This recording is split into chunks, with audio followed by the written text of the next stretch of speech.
Welcome to the Oshawa Community Museum podcast with your host, Melissa Cole. Hello, this is Melissa Cole, curator of the Oshawa Community Museum. Today we're going to talk about an artifact that was associated with a significant 19th century movement called Temperance. The Temperance movement heavily criticized excessive alcohol use, promoted abstinence, and pressured the government to completely prohibit the use of alcohol. The trend of temperance caught on in the middle of the 19th century, and its effects were felt in many countries around the world. Reverend Robert Dick of Toronto arranged to form an organized temperance movement in Oshawa, called the Sons of Temperance. After little debate, the Sons of Temperance attained their 35th chapter with the addition of the Oshawa Division on November 6, 1849. The Oshawa Division held their meeting at the Commercial Hotel, located at the corner of Centre and King Streets, and later moved their meetings to the Simcoe Street Methodist Church. The group discussed many issues on the topic of temperance. The issue of most importance was that of creating sweeping reforms that would eliminate local groggeries and bar rooms. The group had a very talented orator named Edward Carswell, who, for no charge, would travel throughout the United States and Canada, speaking on the topic of abstinence and the evils of drink. The Oshawa Division gave the movement a strong and passionate speaker, as well as a gathering place for Ontario's annual Sons of Temperance meeting. Any decisions that were reached and the toasts that were made were all celebrated with a glass of cold water in this alcohol-free environment. The Sons of Temperance created a constitution, the primary article of which was Article 2, which stated that, quote, "No brother shall make, sell, or use a beverage, any spirituous or malt liquors, wine or cider," unquote.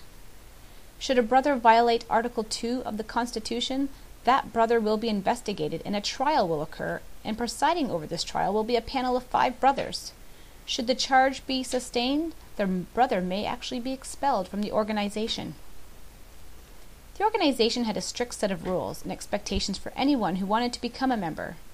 Their constitution states that the candidate must be at least 18 years of age, be nominated by someone within the brotherhood, and have good moral character. He must also have a proper way of earning a living, and therefore have a visible means of support. Although the Constitution stated that the age of maturity into this fellowship was 18, a number of their members were younger than that. The youngest member of number 35, the Oshawa Division, was 14 years of age. The Brotherhood provided support for each other in their constitution in case of any misfortune. They provided benefits to the family in the amount of no less than $15 if a brother should die. Should the wife pass away, then the benefit is no less than $10 towards their funeral costs.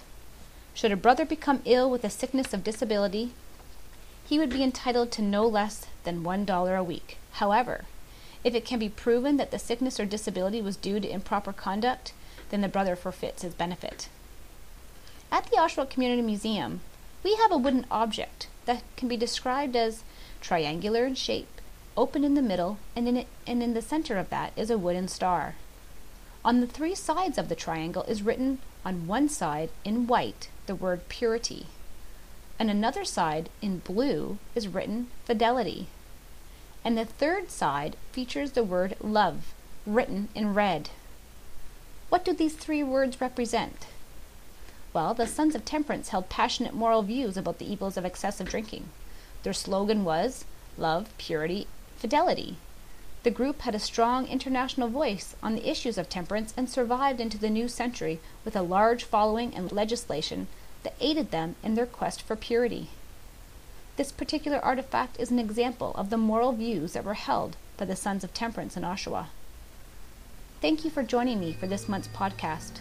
Next month, we will be featuring another interesting artifact from the collection that is connected with Elder Thomas Henry of Henry House.